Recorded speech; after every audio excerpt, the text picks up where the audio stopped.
Bonjour et bienvenue sur ma chaîne Change avec moi. Je m'appelle Marie-Ève et je suis une accro des carbohydrates ou des glucides. Sur ma chaîne, on parle de beaucoup de sujets, surtout de la diète keto et de comment changer votre vie de façon positive.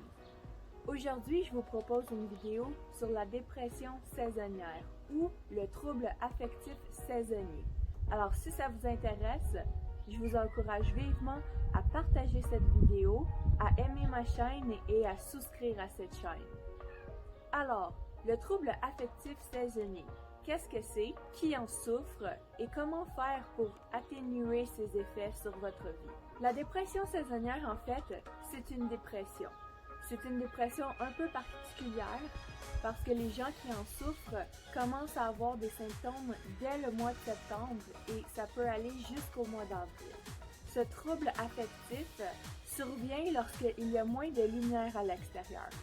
Et j'ai trouvé que cet endroit dehors, dans ma cour, était parfait pour faire cette vidéo parce qu'aujourd'hui, il y a un peu de soleil à l'extérieur.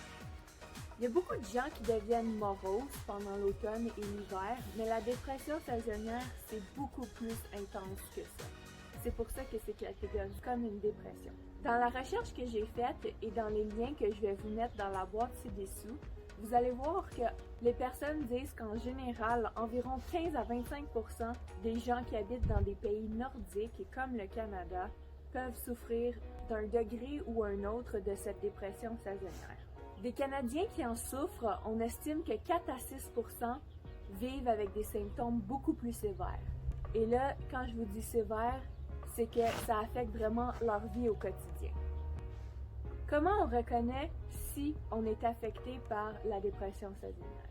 Eh bien, tout comme une dépression régulière, normale, on peut s'attendre à vivre avec de la fatigue et un manque d'énergie à tous les jours, une perte d'intérêt pour des choses que normalement on adore faire, une humeur dépressive, avoir de la difficulté à se concentrer sur qu'est-ce qu'on fait, une perte de libido, aussi une prise de poids marquée par des envies de manger des carbohydrates et des glucides. Alors là, on parle de pâtes, pain, patates, ce genre d'aliments, de l'irritabilité et ça peut même aller jusqu'à des pensées suicidaires. Alors ça peut vraiment dégénérer assez rapidement. Tout ça causé par un manque d'ensoleillement. Pour que ton médecin te dise que tu souffres d'un trouble affectif saisonnier, il faut surtout deux choses, que ce soit toujours à la même période. Et il faut que tu en sois atteint pour au moins 2 années consécutives. Les femmes sont beaucoup plus touchées que les hommes, 3 à 4 fois plus touchées. Les personnes qui peuvent être plus susceptibles d'avoir ce trouble affectif sont les personnes qui travaillent à l'intérieur.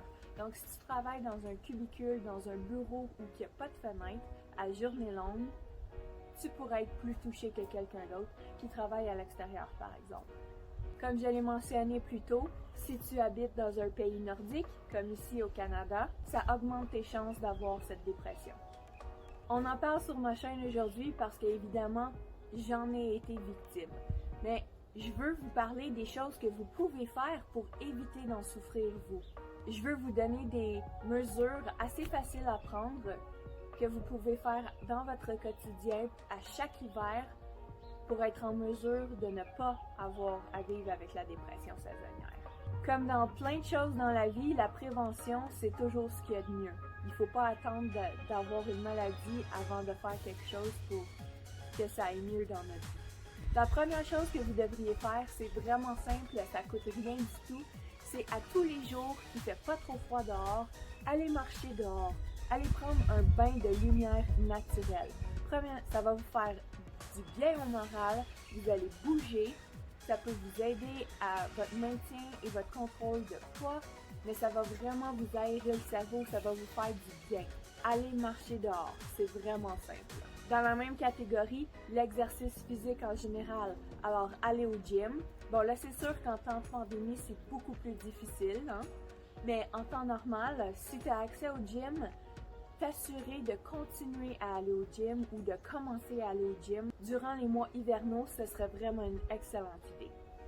Une autre façon qui coûte quelque chose, mais qui n'est pas vraiment dispendieuse, c'est de faire de la luminothérapie à l'intérieur.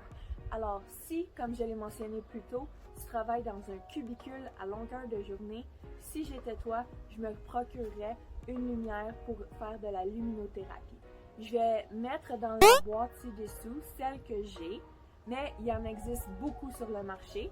Alors en faisant quelques recherches, et t'assurer de choisir une qui convient à ton mode de vie, à ton budget, c'est vraiment facile d'en utiliser une au bureau ou pendant que tu es à l'intérieur les jours qui fait plus froid et que tu peux pas aller marcher dehors. Un autre moyen de prévention assez simple, c'est d'augmenter sa consommation de poissons gras durant l'hiver.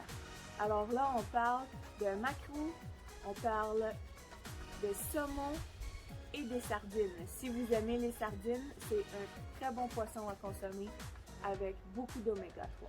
Et un dernier truc que beaucoup de personnes ne pourront pas nécessairement pouvoir faire, c'est de déménager dans un pays plus près de l'équateur.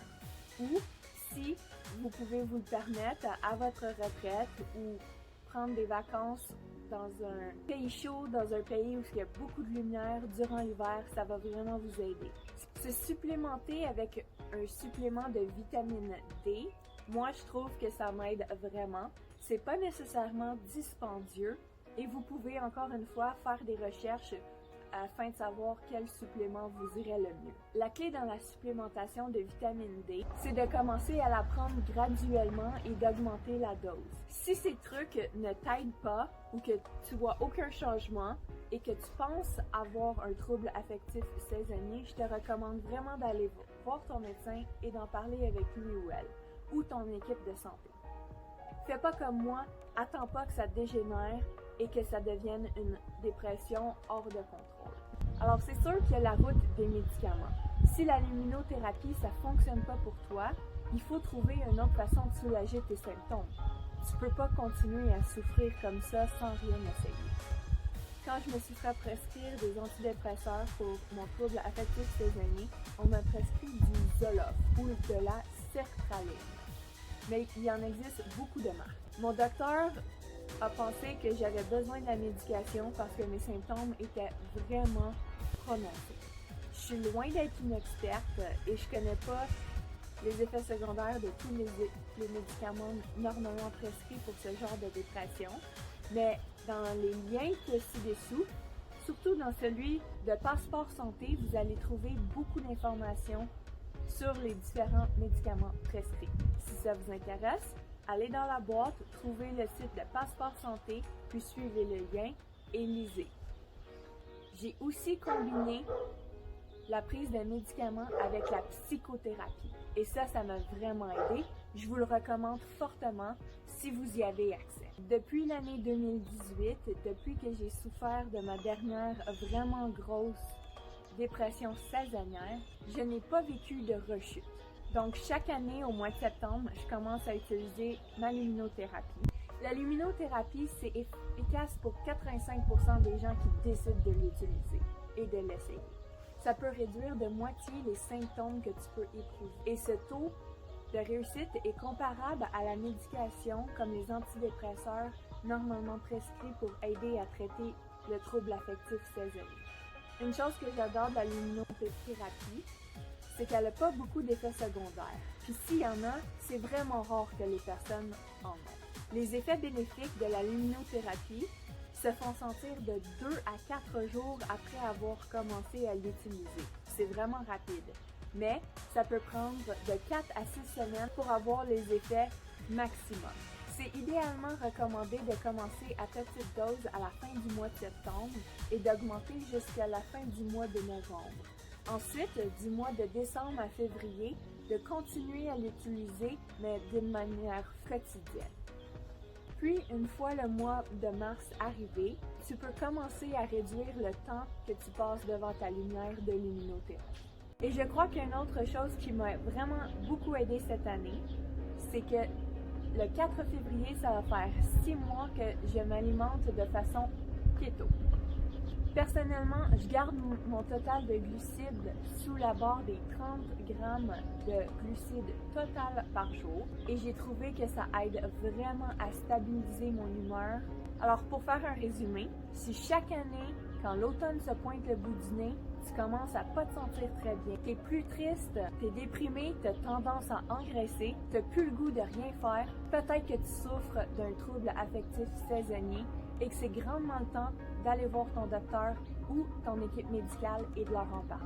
Il y a beaucoup de choses que tu pourrais essayer pour t'aider à passer au travers de l'hiver. La luminothérapie, la médication, la psychothérapie, l'exercice, t'alimenter avec plus de gras, l'utilisation de suppléments de vitamine D et bien sûr, la lumière naturelle. T'es pas seul à te sentir comme ça, surtout si tu habites dans un pays loin de l'équateur. Je t'invite fortement à partager cette vidéo si tu connais quelqu'un qui a ces symptômes à chaque hiver. Si tu as aimé, laisse-moi un like et souscris à ma chaîne. À plus!